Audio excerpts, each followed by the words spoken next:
Hello मेरे प्यारे विद्यार्थी, कैसे हैं आप लोग। अच्छा, आशा है कि आप लोग अच्छी तरह से होंगे और आपकी पढ़ाई भी अच्छी तरह चल रही होगी। यानी चलिए आज हम लोग पढ़ेंगे यानी रासायनिक अभिक्रिया एवं समीकरण में यानी रेडॉक्स अभिक्रिया। रेडॉक्स अभिक्रिया कहते किसके हो, उसके पहले हम लोग देख लेंगे यानी उपचयन यानी या ऑक्सीकरण, जिसको अंग्रेजी में बोलते हैं ऑक्सीडेशन रिएक्शन, कहते किसको है। तो अभिक्रिया के समय यानी जब किसी पदार्थ में इलेक्ट्रॉनों की हानि होती है, ठीक है, या ऑक्सीजन की वृद्धि होगी या हाइड्रोजन को बाहर निकाल देगा, उससे बोलते हैं ऑक्सीकरण अभिक्रिया बोलते हैं। जैसे में यानी कॉपर यानी ऑक्सीजन के सहयोग से यानी क्या बना रहा है, इस पर कहते हैं तापन देंगे यानी तो ये बनाएगा यानी कॉपर जो है ऑक्सीजन से सहयोग किया तो इसको क्या बनाया यानी कॉपर ऑक्साइड बनाया। उसी प्रकार यानी मैग्नीशियम जो है यानी ऑक्सीजन से सहयोग किया यानी देखिए यानी मैग्नीशियम जो है ऑक्सीजन से सहयोग किया तो यहाँ पर क्या बना रहा है, मैग्नीशियम ऑक्साइड बना रहा है। तो ऑक्सीकरण में एक तरह से बहुत ही यानी यानी ऑक्सीकरण जहाँ तक है कि यानी हानिकारक ही है, सिर्फ यानी लकड़ी को जलना छोड़ के ये सभी तरह से हानिकारक है। जैसे देखिए लोहे में जंग लगना, यहाँ पर देखिए लोहा पहले इस तरह का था और उसमें ऑक्सीकरण हो गया तो वो यानी ऑक्सीकरण होकर यानी गहरे भूरे रंग में बदल गया। अगर भोजन को हम लोग यानी ताज़ा भोजन को यानी 2 या 3 दिन छोड़ देते हैं तो इससे यह भी ऑक्सीकृत होकर के खराब हो जाएगा, बदबू देने लगेगा।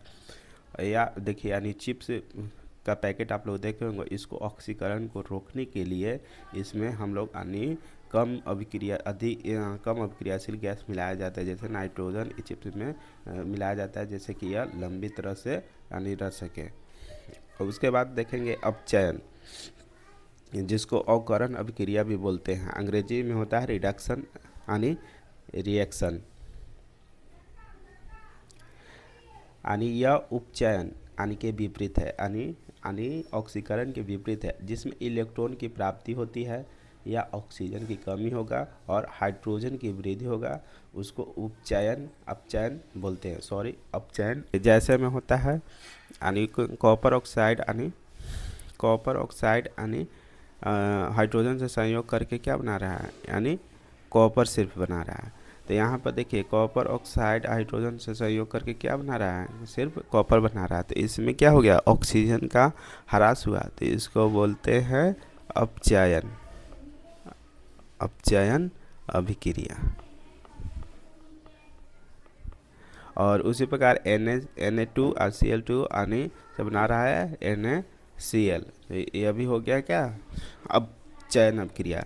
अब उपचयन अपचयन अभिक्रिया कहते किसको हैं, तो यहाँ पर देख लेंगे, जिसको रेडॉक्स अभिक्रिया भी बोलते हैं। तो किसी अभिक्रिया में एक अभिकारक उपचयित होता है तथा दूसरा अभिकारक क्या होता है, अपचयित होता है। यानी दूसरा अभिकारक, पहले एक अभिकारक क्या रहेगा यानी उपचयित और दूसरा अभिकारक अपचयित होता है। ये अभिक्रियाएं दोनों हमेशा एक साथ होती है, इन अभिक्रिया को उपचयन अपचयन बोलते हैं। जब किसी कोई अभिक्रिया होगा उसमें एक अभिकारक होगा उपचयित होगा और दूसरा अभिकारक अपचयित होगा। तो देखिए यहाँ पर जैसे हम लोग एग्जाम्पल से समझते हैं, यानी कॉपर ऑक्साइड यानी प्लस है यानी हाइड्रोजन यहाँ पर तापन से यानी क्या बना रहा है यानी कॉपर बना रहा है और हाइड्रोजन से सहयोग करके ऑक्सीजन से सहयोग करके H2O बना रहा है। तो यहाँ पर देखिए यानी कॉपर ऑक्साइड जो है यानी क्या बनाया यानी सिर्फ कॉपर बनाया, तो इसमें ऑक्सीजन था, इसमें ऑक्सीजन नहीं था तो ऑक्सीजन की कमी हो गया, तो इसको बोलते हैं अपचयन, अपचयन। और इसमें देखिए यानी यहाँ पर देखिए हाइड्रोजन यानी हाइड्रोजन देखिए यह हो गया हाइड्रोजन, और इसमें देखिए यानी ऑक्सीजन के क्या, हाइड्रोजन में ऑक्सीजन का संयोग होगा तो इसको बोलते हैं, जिसमें ऑक्सीजन का संयोग होगा यानी वृद्धि होगा उसको बोलते हैं उपचयन अभिक्रिया, उपचयन अभिक्रिया। और ये दोनों जब एक साथ होता है इसको बोलते हैं क्या, रेडॉक्स अभिक्रिया। अब देखिए हम लोग सेकेंड एग्जाम्पल में समझेंगे, यानी जिंक ऑक्साइड यानी कार्बन से संयोग करके क्या बना रहा है, जिंक से बना रहा है और कार्बन मोनोऑक्साइड बना रहा है। तो यहाँ पर जिंक यानी क्या बनाया है, सिर्फ जिंक ऑक्साइड से जिंक, तो इसमें ऑक्सीजन था और इसमें नहीं है, तो ऑक्सीजन की यानी कमी हो गया, तो ये हो गया अपचयन, अपचयन अभिक्रिया। और इसमें देखिए कार्बन मिलकर क्या बना रहा है, कार्बन मोनोऑक्साइड, यानी तो इसमें ऑक्सीजन संयोग हो रहा है यानी वृद्धि हो रहा है, तो ये हो गया क्या, उपचयन अभिक्रिया। और इसी को बोल देते हैं रेडॉक्स अभिक्रिया। ठीक है।